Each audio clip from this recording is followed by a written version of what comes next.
OK. Ak budete mať nejaké otázky, samozrejme, pýtajte sa. No čo, dobre. OK, guys.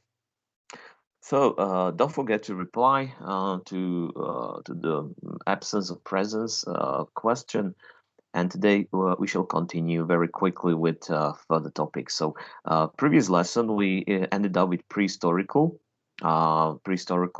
civilizations or prehistorical tribes in our lands, and we pass also through some early river civilizations, including Mesopotamia and Sumer. So of course, logically today we'll move on with Egypt. I believe I shall not speak too much, so we can pass it very quickly. At least you, unfortunately, a grade would be much worse with this. Okay, talking about Egypt, this is probably the most famous, and actually, in chronology, the second civilization that was highly developed compared to the others.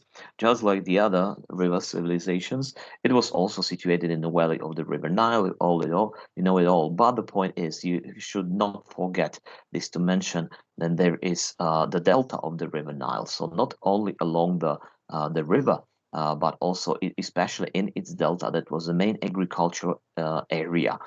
Of course, it was super crowded even today. Egypt is one of the most populated countries in Africa, with one of the highest birth rate, and 95% of population lives in this delta that was regularly being flooded. So that provided surplus of food that allowed the whole civilization to prosper and to flourish for about like thousands of years, and actually much longer than our civilization of so-called Christian Jewish civilization of Euro-American type. Okay, that's why we start with periodization, with so-called pre-dynastic period, when we have some mentions about some early kings and some states and so on. We can count it approximately about 3000 BC. Why, in this case, is Egypt younger than Mesopotamia? Because Sumerians had already known the script. They had already used it. They had been already using it at that time. And actually, this ancient Egypt, if we count also arrival of Romans at the end of its period, by this 4th, 5th century AD, as a part when it became Byzantine Empire and later Arabic Caliphate. So we have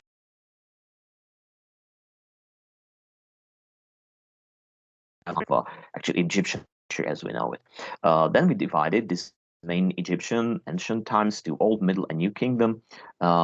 Then we talk about so-called late period, which was more dramatic with some invasions of so-called sea nations and invasions of Persians, until Greeks came, and we'll mention this guy again, Alexander of Macedonia, who came to Egypt after 2 victories over Persian armies of Granicos and Issos, and before the Battle of Gaugamela, he came with his armies to Egypt, which he deliberated, and people actually celebrated him as a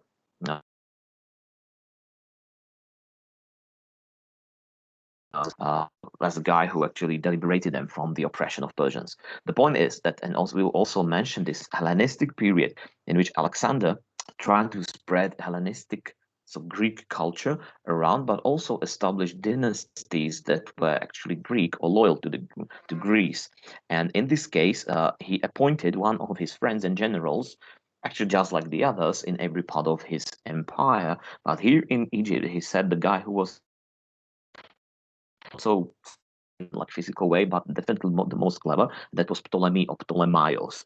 And this guy, he actually developed brand new dynasty and culture in Egypt that was combination of this Greek, Hellenistic, and also old ancient Egypt.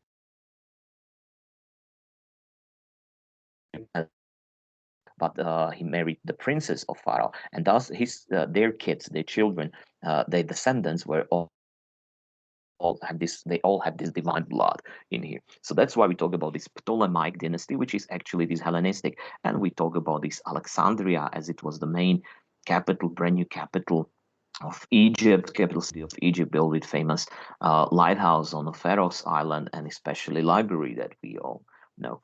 And it ended up with the last Ptolemy the 14 was a young boy, and his older sister Cleopatra. She got into these arguments and fights and civil war of Romans between the first and later even second triumvirate members, who were Caesar following Pompey, and Cleopatra actually sent her soldiers, who is actually Pompey escaped to Egypt, and Cleopatra sent her soldiers to kill him, behead him, and give head to Caesar.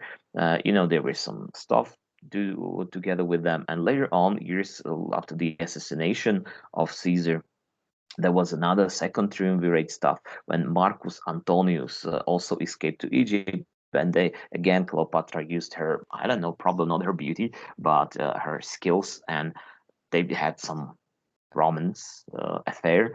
And but when Octavius Augustus finally came to Egypt, he was there was no chance for her to change sides. So together with Marcus Antonius, Cleopatra and her Hellenistic Ptolemaic navy had to clash at the Battle of Actium with Octavius Augustus' navy, and they lost. They escaped from a battle, but they committed suicide. This very famous love story.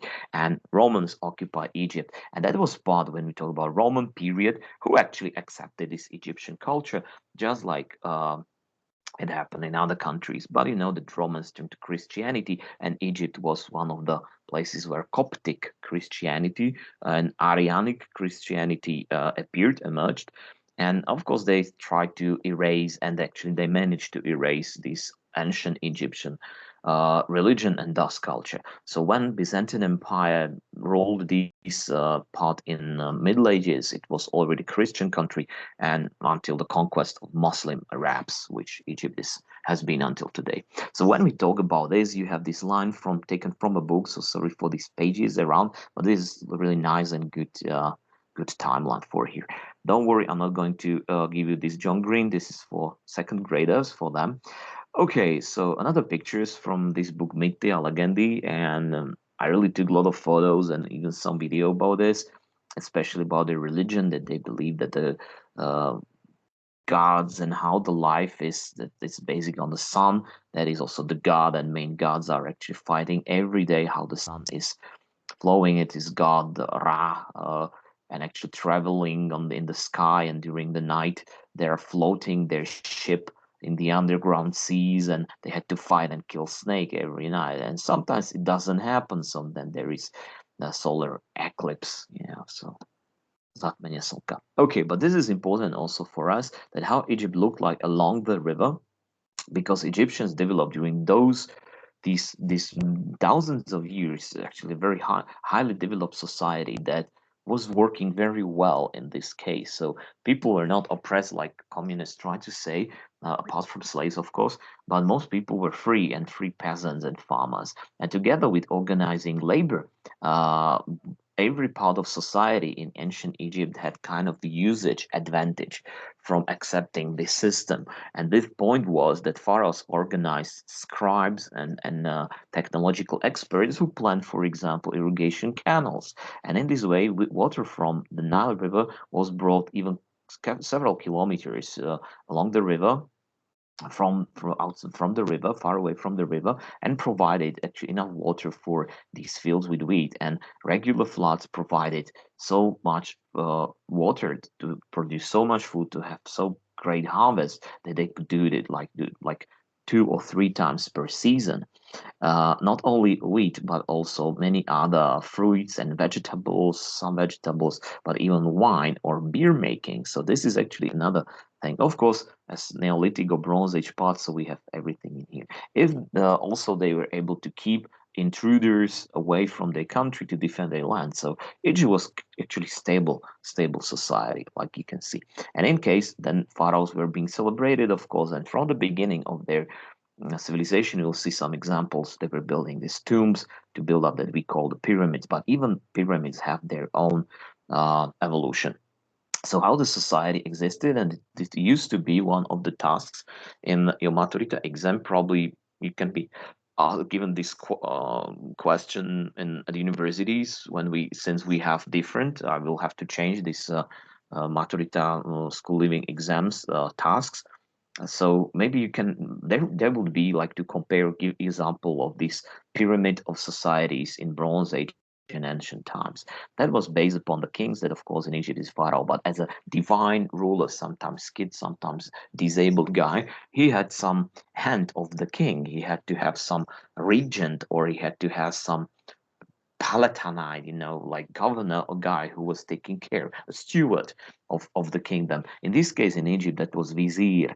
And this guy, vizier, this name turned later on to other periods of ancient Egypt, including like Ottoman Empire, that you may know it. Of course, below him, there was kind of aristocracy, which from Greece, it means like the god, the social group of privileged people. Usually, these people inherited their wealth from their families. They're just like nobles and became governors and so on. But also people who are clever or educated somehow, chosen by other priests, and they had to know nature very well because their predictions about weather forecasts, about star constellations, solar or moon eclipse, for example.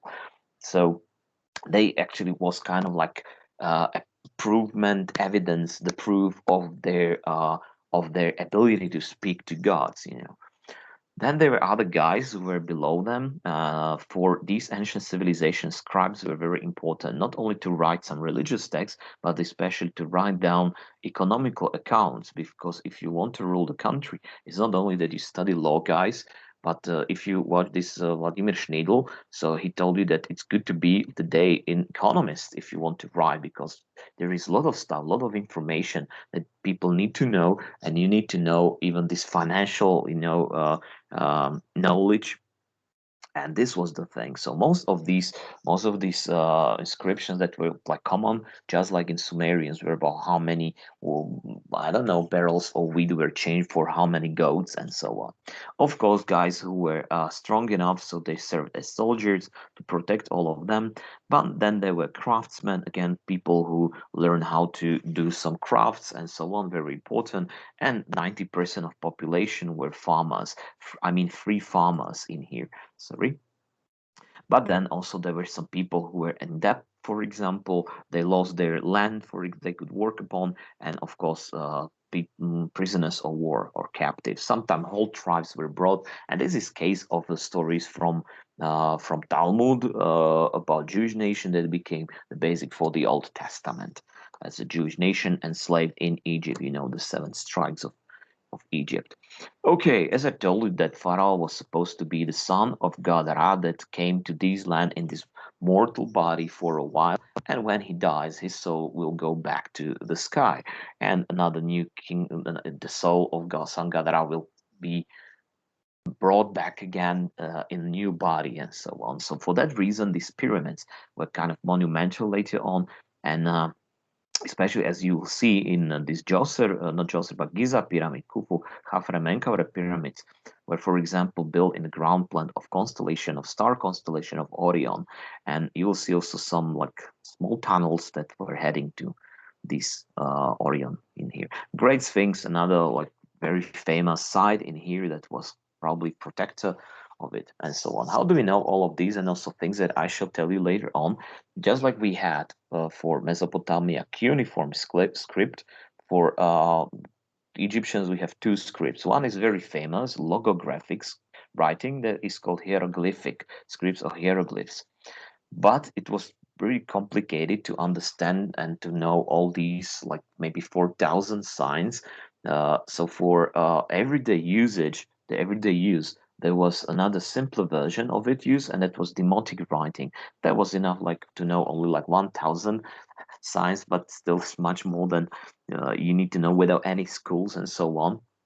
So for these economical or everyday life needs, there was this demotic writing. For centuries, people couldn't read it, so it was really big mystery, big enigma, until arrival or invasion of French Napoleonic armies at the end of the 19th century, 18th century, which Napoleon persuaded National Assembly or this convent to send French armies to Egypt to defeat British and to cut off their roads to India.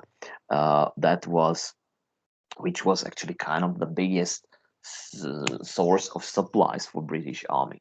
While French armies were unsuccessfully fighting, so Napoleon brought also a lot of historians, early archaeologists in here, who, while their armies were fighting, so they were visiting those sites and plundering them. I can say no better word because at that time there was no archaeology existing, so this was really kind of plundering the sides and so on. As you can see that even Napoleon in here on the horse standing in front of Sfinga, people didn't see this part. Actually, in the past, it was covered also from this part with by big dune, sand dune, and the people thought it was Colossus stuck in the ground. Later on, they uncovered already in these times that it's actually lion's body here. And one of these historians we found in Alexandria, that is Latin name Rosetta. He found these not tombstone but a stone writing that is from this Hellenistic Ptolemaic period. And if you look at it, you can see three types of letters. This is hieroglyphic script. This is Demotic script, so two scripts for Egyptian language, and this is Greek text. Obviously, and it was very easy for anybody to read even for today. If you speak Greek, mention Greek, that was kind of an announcement about new laws of Ptolemy's the first. And for the Egyptians, it was actually bilingual. So thanks to this, that was found by Jean-François Champollion. It took them about 20 or 30 years. So Jean-François Champollion managed to decipher some of the letters, some of the logos, some of the signs, but not all of them. So he didn't decipher it till the end, but he started deciphering, and like within another maybe 50 or 60 years, by the second half of the 19th century, hieroglyphics was deciphered. So great, cool story about Jean-François Champollion, so the younger or junior. What led that then it became like well known and suddenly people could read it. So when this colonial period and development of transportation over the seas and building also railway, so it allowed many Europeans and even Americans, sorry for that, Indiana Jones, young Indiana Jones too, to travel to ancient Egypt and to work here. Young Indiana Jones met with T. Lawrence and also with Howard Carter, who found and uncovered Tutankhamen's tomb. So it became really popular as this postcard is depicting, and they tried to actually find like pyramids and tombs, and as you can see, like this is maybe first half or maybe 1840s 1850s, and it was just like great vacation for many rich European families around. That was also beginning of Czech or later Slovak Oriental studies and archaeology and Egyptology that you can study in Prague. Words of God, yes, from this book Mythi Legendy are said, but let's move on. If I'm going to ask you something more about Egypt, so just open the atlases, read some famous cities or places that are well known. Definitely, you should not forget about Memphis, that was capital of Egypt, because there were two parts of Egypt, upper and lower. And once they were united, so it became their like capital town. But there are many other special religious centers, just like Thebes or Luxor or Karnak, Saqqara, Abydos. You know them. And just open the atlas and read most famous. From the pharaohs, of course, there were like hundreds of them. So many was the first one, who was just like a couple of decades later than Sargon of Akkad, the oldest king mentioned in writing and written mentions. Thutmose the third was one of like the great developers of the kingdom. Among the famous was Akhenaten. That is actually his nickname, like Akhenaton. Aton is the god that he himself like made up, actually mythology, and Achen it means son. So son of Aton was that he introduced brand new type of religion in which not many gods were there, but only one god, the sun, and the others are just like unimportant, and he's his son. And he tried to implement what we call monotheistic religion. You know it very well. Monotheistic means that there's one God. It's maybe not a coincidence that it was influenced a combination or interaction between Judea, Jewish religion, and Egyptian. Actually, he overruled it. His wife was very famous, this Nefertiti. But when he died, so again, his statues were pulled down, and people came back to this polytheistic religion with many gods and demons. Among the guys I mentioned, also there was Tutankhamon. Tutankhamon was actually one of the least important, one of these unimportant young pharaohs that died very young because of these physical disabilities.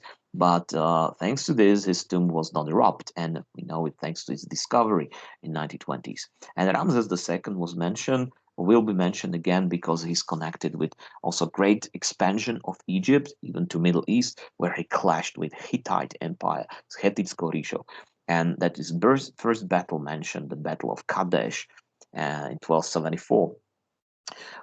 Egypt later fell under attacks of Assyrian Empire, you know it, these guys. Then later on Persians, you know that Greeks, and finally Romans. So this is important to say because still during this period, still Egyptian religion and culture and the way of life was not changing at all. Only there were another armies occupying these lands. What else? Thanks to these thousands of years, they were probably the guys who founded the sciences as astronomy, of course, watching star constellations, their analysis, definitely medicine, and because of this mummification and also mathematics, that was not important so much for the pyramids, but especially for irrigation canals. Okay, what to say about religion? I told you about the sun god Ra, sometimes depicted with falcon's head, but there are also many other gods depicting like the earth and sky and so on. Main gods then were kind of uh sons of family or to the others. Usira was the god of underworld. Asad was the goddess of spring and love on rebirth and so on. Hor was god of wisdom. Nephet, she was another goddess of love, and Sute was like evil god. We don't know what was he actually, even the animal. Okay, what they believe is from this beautiful book is about this trial with scales that you probably remember that when you died, they believe that if you preserve your body well and your soul can survive, will not vanish, vanquish in the universe. So you're brought by Anup, that was god of the mummification, to this kind of a trial where you had to lay your heart on a scale, and on other part there was a feather from bird put. And if your heart was lighter than a feather, it meant that that during your lifetime you had committed good deeds and not bad deeds. If of course it was heavier than a feather, your heart was heavy because of bad deeds that you had in your heart. And immediately then the most terrible monster in Africa ate you in Egyptian mythology. That was this monster of combination of three most dangerous animals in Africa, which is lion, which is hippopotamus, and crocodile. Okay.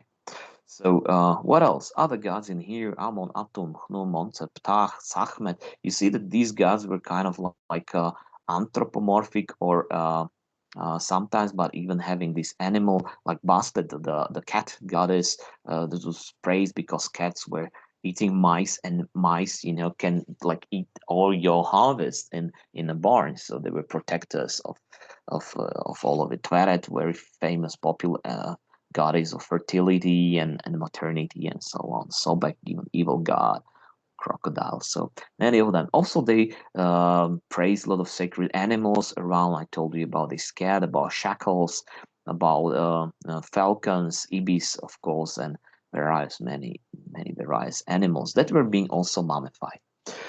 How to keep your mummy, it means your body preserved, was that they had to be stored in a tomb that can last for many years. At the beginning, in the first phase of pre-dynastic period, their first kings, were buried in this thing that was called mastaba. These mastabas were actually like mounds that were easily to be spotted, and there were of course funeral tombs inside. Later on, they started maybe this interaction with Mesopotamia. We don't know why, but they started to add more mastabas on each other, so to create kind of like temple going to the top, maybe then attempt to bring it down. So later on, like Djoser pyramid that is here in the picture, it's the oldest big pyramid, is kind of these like stages, or floors. Then there was kind of like in Old Kingdom, was combination that it was cut it, okay, broken a couple of times, and the next stage, the most famous stage, is this pyramid shape that tried to be here. So here you see these Giza pyramids, but also the Queen's pyramids were in these old styles of mastabas, one on each other. Even the ground plan in here in Giza is depicting the three stars of star constellation of Orion, and the biggest one was the one of the brightest stars in the sky, which is Sirius. If you actually ever watched on in the star on in the sky and the stars, so the really the brightest things on the sky were not stars, but they were planets: Venus, Mars, Jupiter, for example, Saturnus. So Sirius is one of these like bright stars, but not the biggest, because they are not stars at all. Okay, I told you also about Sphinx, and the other thing that is in this Hufa pyramid, po-grécky Cheopsova pyramida, had actually a couple of tunnels inside that it's impossible to get in because it's closed, not because of COVID, but because of a lot of people entering it. So what is interesting is from Queen's Chamber and even from King's Chamber, there is kind of a narrow tunnel or a shaft that is maybe for a cat or for a rat. But the thing is that when you stand just exactly in the middle of the room and you can watch it from here, from this place. And during the summer and winter solstice, in this actually it's kind of like telescope that is not getting closer, but exactly is pointing at Sirius. So it was maybe kind of ramp to missile to assault the soul of the pharaoh to this like Usire, to this trial, to get among the others. And all the stars were actually the souls of passed away pharaohs and all the gods around. Of course, some people couldn't afford to have these mummies and mummification of their bodies, so at least like this scribe, they ordered to be built like in a form of statue of made of terracottas, clay, and in this way. Of course, common peasants had no chance, so this guy had to be really famous and happy that at least he was painted on a wall. This was typical for fine arts, for art in ancient Egypt, these wall paintings that were also with descriptions of everyday work. So it's not only about the gods depicted, but about everyday life that was being praised. This wall painting is depicting the Book of the Dead and depicts the mummification and putting mummy in sarcophagus of Pharaoh, and then God Anup is taking your soul hand in hand with Ankh, famous symbol of eternal life, to this trial with scales, and Thoth is writing down the accounts of it. And now smiling Pharaoh, already with a smile, is introduced by Hor to Usire, the god of all the pharaohs, and you can sit down in the line of your forefathers. Okay, Nefertiti is supposedly the most beautiful woman of ancient times, as she was said. Don't confuse her with Cleopatra. She was not so attractive at all, but she had kind of maybe how to say a spirit, and she had kind of like great skills how to seduce Roman triumvirate generals. Okay, so this is also symbolical. The pharaoh's head crown was combination of two of them that were worn by Upper and Lower Egypt. Upper is actually in the south, but going up the hill. I don't know if I have to show you this book, how I was listing, but it's how many? 3 minutes, okay, without sound, I believe. And maybe I can tell you about this discoveries, because this is really cool, discoveries in ancient Egypt were being, of course, photographed, but it happened later on. This is actually Tutankhamon's funeral mask, very famous. Apart from it, there were plenty of statues and other stuff. And this man is Howard Carter, who discovered this tomb. And at the time, it's the all, yeah, probably it's all about it. That they believed that there was always a curse written on Tutankhamon's tomb. In this case, this is National Geographic photo from 1922 because they were being documenting it. And once the seal is broken, so the curse of the pharaohs will follow you. So many tabloids, media, newspapers, and magazine at the time started to spread a story that people who attended these excavations, these archaeological excavations, so they start to die in mysterious like circumstances, and one by one they were dying on accidents and being lost, or they got crazy and so on. But actually this was happening even like in 1970s, 1980s, that another victim of Tutankhamen's curse and mummies, because he died, but he died like 90 years old. So this was actually like funny thing, these scandals and so on. The thing is that they discovered Tutankhamun's tomb because of the valley of the kings. Because when you have this pyramid, so it's so pointing like come on and rob it. So sooner or later, sometimes very soon after the funeral of the pharaoh, they were being robbed. So that's why in late kingdom and late period, in the New Kingdom and late period, pharaohs started to be buried in a hidden valley, in the ground, in the caves, or just in the big hole that was being like covered by sand. All people were killed, and really they were forgotten where the entrances to these tombs are. They actually hung like dozens of these kings, and even like very important among them. This unfortunately was not very important Tutankhamun's, as the typical royal kid was, uh, from the breeding of brothers and sisters and cousins. So he suffered a lot of physical disabilities. He got his 4 teeth and also the broken lip, and he had probably also like spine that was bounded, and he probably couldn't even properly walk and so on. So even the reconstruction by National Geographic looks like cool, okay, that's fine, but reality was that he was not so beautiful, as you can see. Apart from this golden funeral mask, there were plenty of other jewelry, and including the scarab. Scarab is one of the most sacred animals because he's making a role of third, but he's able to make perfect ball, and he's like the sun, he's like making the sun. So that's why it was kind of symbolical, because even turds were bringing a fertile soul and to feed the others. Anyway, then there were so many, so the kingdom was so strong they could actually expand, just like this Ramses II and this wall painting. uh, that depicts the first battle that is mentioned in written documents. I told you there had been, of course, many battles, but in 1274 BC is one first documented battle ever between Egyptians and Hittites. Actually, Kadesh is today in Syria or in Lebanon. I'm not sure right now. And there are these two big empires. They clashed in a battle.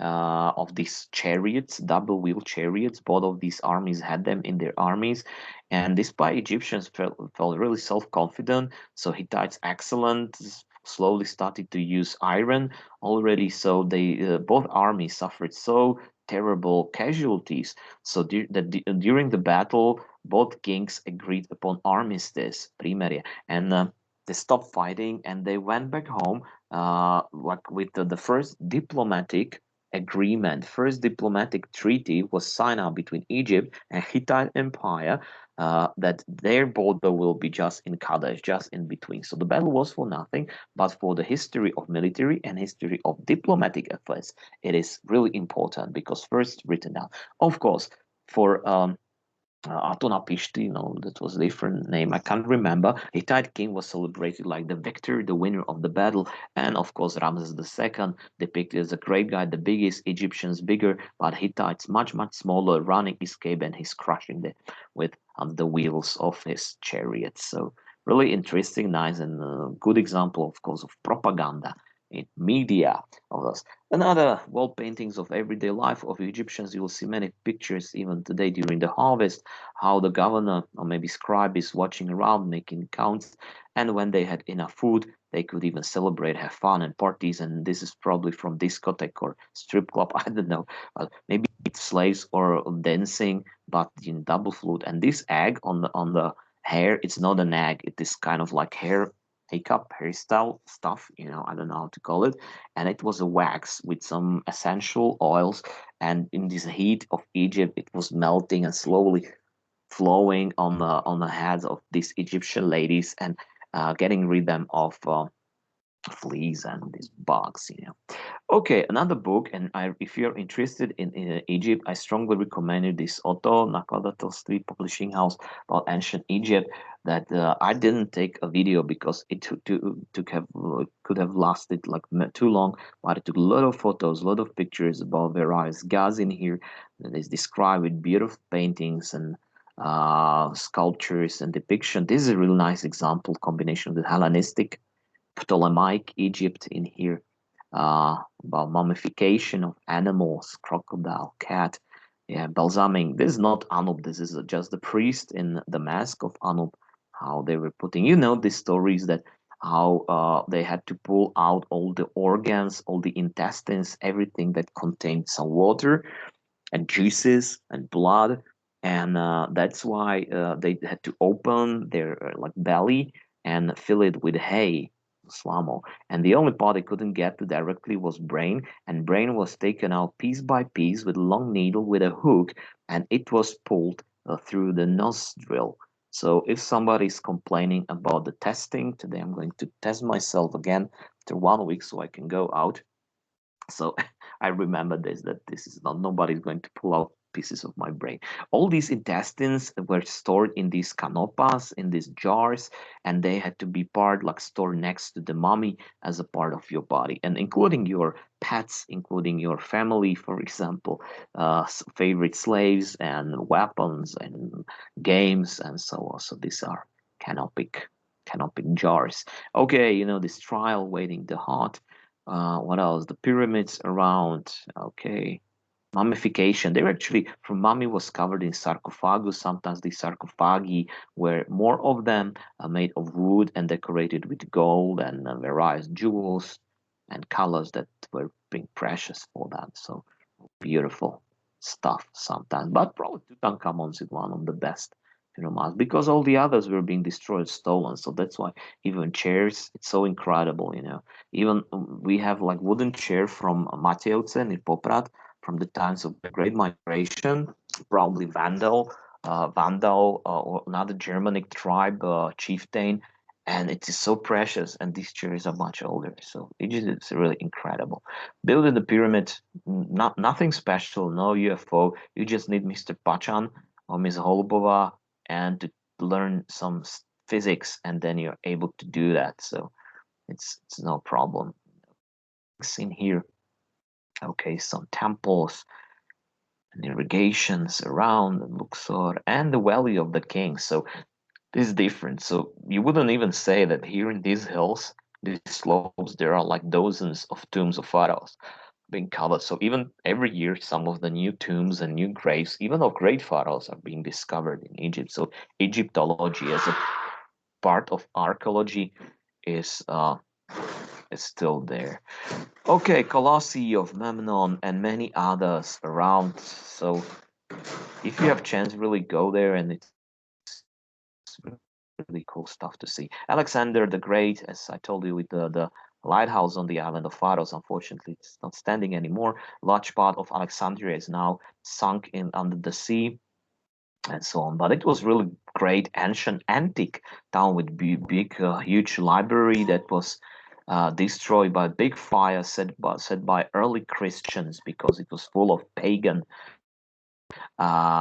information. That's propaganda needed to be destroyed.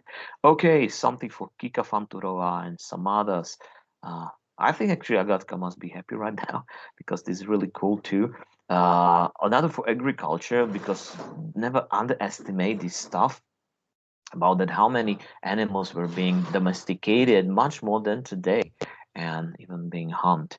Yeah, and not Romans but or Greeks, but Egyptians were first wine growers and even guys who made the first beer ever. And there is actually hypothesis. There is actually hypothesis that was that was introduced, and it was proved very quickly that many, not slaves, but farmers were working on the building of the pyramids. And it was in the times when it was all over the harvest and they had enough free time. So Egyptian pharaohs kept these beer making breweries for themselves, and they offered farmers to work on building the pyramids, and they paid them with beer. So if you worked for all day, you were given a lot of beer and you had fun. So that was nice thing, and actually explain a lot of things that how could possibly Egyptians as slave masters rules here. They were not slave masters; they're just good businessmen in this way and offering good product to be paid to their workers, farmers in this case. So not UFO, despite of course that their knowledge of astronomy and belief with religion may look for some uneducated people that it is like something supernatural, but it is not. Mathematics, geometry, many of the stuff, many of the equations were not invented by Thales or Euclidus, but they had it from ancient Egypt. And that's why every ancient civilization valued Egypt probably as the best guys ever. Babylon and Egyptians, they were the like super masters and great heroes for Greeks and Romans, for everybody. Yeah, applied physics, as I told you, Mr. Pachan, so it must be there. Measuring the time also with history, but also understanding when it comes with medicine. Not only this, but as you see that, yeah, because there's some weapons, not to be surprised, in some movies, and we talk about letters and so on. So this is, and in the end, this is actually Coptic Christian monument that came in the end, and actually the only successful uh, cultural phenomena that destroyed and vanquished ancient Egyptian uh, ancient Egyptian culture in this way. Okay, guys, I have to check my time. Sorry for that. Before we move on to Judea, pozriem sa, ako odpovedáte. Čiže I'm not sure, treba rovno napísať, dobre, rap a hneď si treba aj vymyslieť, čo k tomu. Ak samozrejme nebudete vedieť, že akú vec by ste tam teda použili, porovnali, dajme tomu, použijem tú Lilinu napríklad, arabská jar, jednoznačne ja by som išiel k arabskej jari, nech sa mi to dobre porovnáva so samotným založením islámu, možno s Osmanskou ríšou, to by bolo fajn. Možno by som k tomu hodil kolonializmus, pretože ten prináša aj osvietenstvo a tie západné republikánsko-demokraticko, ale aj kráľovské konštitučno-monarchistické tendencie a zároveň priemyselnú revolúciu a zároveň potom tie rozdiely a paradox, ktoré sa tam sú, tú mladú generáciu chceli tomu priniesť, pretože vďaka mobilom to bolo. Čiže skúste si nájsť témy, ktoré sa vám budú dobre porovnávať a dajú vám možno nejaké vysvetlenie, že prečo sa nejaký fenomén dial. Dobre, čiže pozerám, mám 13 minút, takže poďme ďalej. Okay, so the next civilization or would be actually more like cultures, but they were important for further on contributions that you should probably mention, and that Judea. It's Latin Roman name for the country known as Palestine or Israel, but they had a couple of names like Canaan or Judah. They were actually sometimes independent kingdoms, sometimes united. Their climax of their like golden age was between 11th and 8th century before Christ.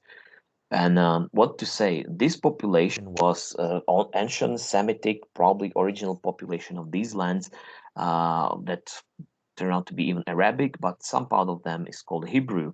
Their language, despite being close to Arabic, a different religion, and religion is called Jewish or Judaism. That's why people believing in this are Jews, you know it very well. The name is also derived from God Yahweh or Yehovah, and it is actually first monotheistic religion in world history. And as we know that today, complete like vast majority of the world population is monotheistic, either Christian or Muslim, for example, or even Jewish. So this was probably very influential for us. The other thing that you should remember, the Talmud, their holy book together with Torah, but Talmud is like history of Jewish nation as a chosen one, and how being liberated from Babylon slavery, Egyptian slavery, brought to by Moses to Israel and establishing their kingdoms of King David and King Solomon. You know that all these tales are famous and well known for you as the Old Testament of the Bible.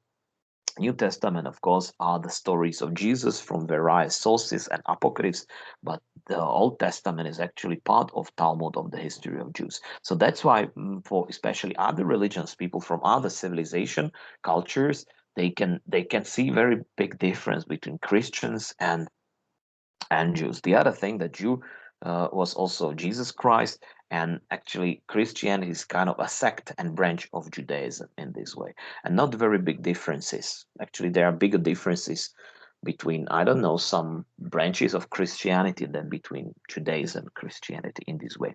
Just like other countries, so they fell on the text of Babylonians, late Persians, partially Egyptians, then Phoenicians for a while, and again Greeks, and finally by Romans, which is this time of Jesus Christ. Okay, couple of pictures in here. So rabbi, a priest with the Torah, with the book that is being like bounded around two wooden sticks, and they can read and sing their religious texts in the synagogue that is a temple. And the thing is that since these texts, they as their land just in the middle of crossroads between three continents, they're being occupied, very often being banished from anywhere. That's why while traveling around the world, they had to be really really smart, and appreciate education, because when you have nothing, you have to escape, run away. How can you survive? You can survive only thanks to your language and your education. So if you know languages, if you can speak foreign languages, if you know things, for example, medicine, astronomy, if you can do business, you're actually good at mathematics, you understand how it works, so you can survive anywhere. In this way, Jews really got from Jerusalem, the capital of this former Israel that was being destroyed very often, this like destructio Jerusalem, but it's from the period of Crusades, from Middle Ages, because there is already Muslim Mosque Al-Aqsa, and being destroyed very often. But being actually inspiration for Christian, and Jesus was crucified in Jerusalem on the hill Golgotha. So there is also the church and of Holy Sepulchre, together with Muhammad as the guy who was inspired by Judaism, Christianity, and then believe in the same God, because Allah, it's the God, it's God Jehovah. But he said, Muslims claim that Jesus and Moses were just misunderstood, or uh, they were just ignored, because what Jesus said. So Christians didn't do that. Even Jews changed many words from Moses and the 10, commands of Moses or God, and they meant it. They are going to bring it back, to original roots. So that's why also some parts, the remains of Muhammad, were stolen in four mosques of the world, and one of them is Jerusalem. So that's why three cultures fighting for Jerusalem, and Jews were being actually victims of for all of them. So traveling all around the world, they didn't have their own state until many years. And as you can see, this is also the reconstruction of Solomon Temple. King Solomon built a temple which they believe is the only real true synagogue in the world. The only remains are from Roman times, and called as the Wall of Mourning, as you know it too. During the times of Roman Empire, during especially of times of Octavius Augustus and the Principate Empire, so there was a period of stability and peace. Yeah, of course, oppression and Romanization, but and this way I have to make a note because I forgot to write it down for second graders. Romanization. Musím to tam obchať. Sorry for that. Okay, and they allowed Jews to travel further to Roman Empire and to big cities that later on in Western, Southern Europe, in many countries, they start to be like great merchants. When Christianity came, so they somehow accepted them until again crusade with early pogroms against Jews, and later on with Reconquista, so they were banished from Hispania, from Kingdom of Spain, and because of crusades, they were also killed in many countries like from England, France, and so on. So many of them escaped to Eastern Europe, more tolerant kingdoms like Poland or Austria and Hungary. And that's why many Jews survived until 20th century, since Middle Ages, in lands like Slovakia, Poland, Ukraine, and Belarus. You know how Adolf Hitler, what he did in with Holocaust, and also before him, the Russian Empire, for example, Russian Tsardom, expelled them, killed them, many of them during the things that we call pogroms from this period. So many of them emigrated to North America when there is big diaspora of Jews, and when State Israel came to exist after the Second World War with this flag, with David's star and the rabbis praying Shaul. So this came to Israel, and there is actually much more than 5.6 million. It can be 6.5 million, because really the population is still increasing. So this is diaspora and distribution of Jews. Let's quickly tell you something about Phoenicians. Phoeniciania, they lived in the coast of Mediterranean coast that was called Levant. It's from the word Lebanon. And the point is that the country looks like this. From the coast, they suddenly going up the hills to the mountains. They are higher than high Tatras. Only like 20 kilometers or 15 kilometers from the sea level, it collects all the rainfalls, and in winter, snow falls, and that's why the slopes of these mountains are covered with snow in winter. And of course, in the spring, they are providing enough moisture for actually forests. And here in these Mediterranean deep forests, they were growing a lot of these coniferous trees. They are called cedar tree, alebo cedar libanonski. And this had excellent wood for making ships and bows, and for surrounding countries with a lot of deserts from Egypt, Arabic countries, Judea, Syria, Anatolia, even Greece. They provided all the wood, all the timber for all of them. So it was source of wealth for only four cities in the coast that were Phoenicia. It was Ugarit, Byblos, Tyre, Sidon. Together, they never created one state, but they were like four city-states and so on. Still, Phoenicians were great sailors and merchants because they were, of course, trading with this wood, and they were selling all around. While on their expeditions, they start to build similar colonies, just like were doing at the same time. So sometimes they build a village or a fort, and especially in Western Mediterranean, they sailed even further. They organized voyages even to the Atlantic Ocean. They discovered the Canaries, and there is one hypothesis, unfortunately lost evidence, that in the coast of Brazil on one beach they found Phoenician stone with their Phoenician alphabet. Unfortunately, it was lost. Otherwise, Phoenicians were the first guys who sailed even to America. What else? The most famous colony or Phoenicians is Carthage. You know, Carthaginians under the Latin Roman name called Puns, and actually it's a Roman word for Pun, Phoenicia, Phoenicia. Budem to vysvetľovať ešte neskôr, že v podstate Rímania nevedie, čítali toto F, ale čítali to ako P, a OE v latinčine znamená U, čiže preto to nevolali Fén, ale Pun. Okay, so Punic Wars sú v skutočnosti Fénické vojny. Okay, what else? These guys use two things that allow them to do this trade and voyages. Modern money, coins. We know they were not the first ones because Chinese had been before them, and the other was consonantal alphabet. The Phoenicians were great inventors in this stuff. They realized that all language, when you deconstruct it, it contains like 24 syllables and vowels. And when you make a sign for each sound and you put them together, so actually it create word. You can just read it. So it is much more effective, much easier to learn. Like 24 signs, symbols than like 1,000 or 4,000. So that's why you have even Phoenicians. Okay, what else? So this is Phoenician trade ship, very famous. Hittite Empire. Pozriem sa, či mám ešte čas. Mal by som mať ešte čas trošku. 4 minútky to bude akurát ono, čo si prebehneme. Hettitov veľmi, veľmi rýchlo a na budúce pôjdeme už na tie orientálne.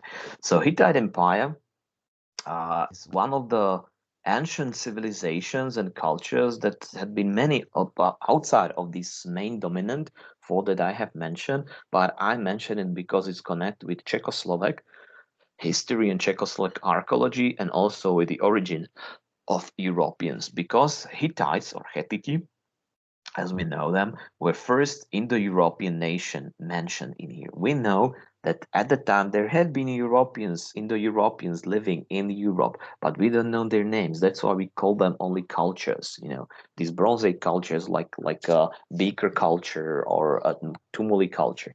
But these guys had their name. How do we know it? These guys they used cuneiform script, and for centuries nobody understood what they say because the words didn't make any sense. So in this way they realized that probably the language is different and they only use like foreign letters, foreign writing. Ako by my sme použili azbuku alebo japonské znaky, ale v slovenčine. In this way, still Hittites were important because they were guys who invented how to exploit and forge and process iron. So really cool. Without them, there wouldn't be Iron Age. Other metals too, because once you're able to process iron, you can process even lead, and you can dig deep in the ground and process other metals too. As I told you, there were these wars with Egypt, so they had this famous Battle of Kadesh in here. This is actually mapped from this spot. And what I wanted to tell you is that the language was finally deciphered by a Czech linguist Bedřich Hrozný, and that's a really cool story about him. Because there are legends that when he was a soldier in the First World War, he'd been already studying this, so he got into the storage of these ancient stuff. And one day, a guy, his lieutenant, came and asked him, "So what do you do? What do you do?" And like I'm like deciphering Semitic or Ashurbanipal or Utavana Pishtin clay tablets, cuneiform script, and the lieutenant, Austro-Hungarian lieutenant, didn't want to show himself as a stupid man, uneducated. So that's cool, that's good, it's good for the state. So just keep on doing. And he's not stealing anything.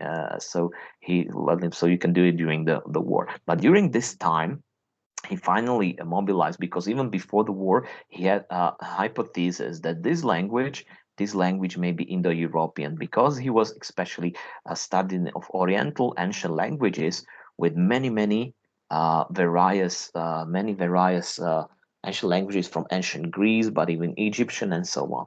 And when he started comparing with even Czech language, Slovak language, Russian, ancient Anglo-Saxon, or Latin, so he suddenly started to put words together like vata, voda, water, and so on. And he analyzed this sentence like bata and vata, bata, chlieb, like bread, for example. So in this way, he realized that Hittites were obviously guys who were Indo-Europeans with ancient Indo-European language, nothing to compare. Even that made me, for example, not believe, but understand that probably Slovaks were not living in like 8,000 years BC because Hittites had been there about 3,500 years ago, and the language just doesn't exist anymore as not comparable to anything. And it's this language is obviously the basic, like for maybe not the basic, one of the oldest, and we know the development of this language, how it moved on.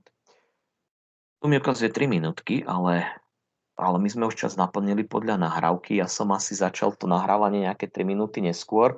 No a môžem vám to ešte nahrať, decka? Aspoň niekto mi povedzte, že áno alebo nie. Či si to prebehneme. Kto mlčí, ten svedčí. Tak ja pôjdem ešte teda tú minútku a pol cez Indiu. Alebo už kašleme na to. Kašleme na to, decka. Nech môžeme ísť poctivo ďalej. Pôjdeme teda na starovekú Indiu, tam by som sa určite zakecal. No a pôjdeme si ešte potom starovekú Čínu. No samozrejme, my tam budeme prechádzať tiež aj trošku do súčasnosti. Vidíte, že ja som pri mnohých išiel až do ďalších dejín, ktoré ďalej prichádzali. A v podstate, aký to malo teda na nich vplyv. Takže v podstate toto od vás ja budem aj vyžadovať potom na maturite. Či ak si túto otázku vytiahnete, ešte netuším, ako mi to proporčne vyjde, to budem robiť cez jarné prázdniny.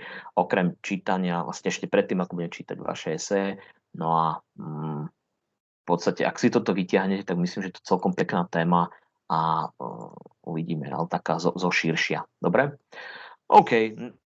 No nebudem to teda naťahovať, takže ďakujem, decka, za pozornosť. Ja dúfam, že ste mi všetci napísali odpoveď. Kto nenapísal, tak tu na hodine nie je, darmo to pozeráte spolu. No a to je všetko. Takže prajem vám pekný víkend, decka. Užite si ho a nech sa vám darí pri písaní seminárnej práce. Potom budete mať v podstate už len tú esej písať, no a už len sa učiť a budem vám priebežne nejaké testiky dávať. Uvidíme, že ako sa potom do školy dostaneme. No. Dobre, takže to je všetko z mojej strany. Nezabudnite dať leave, ja ukončujem teda nahrávanie. No a majte sa.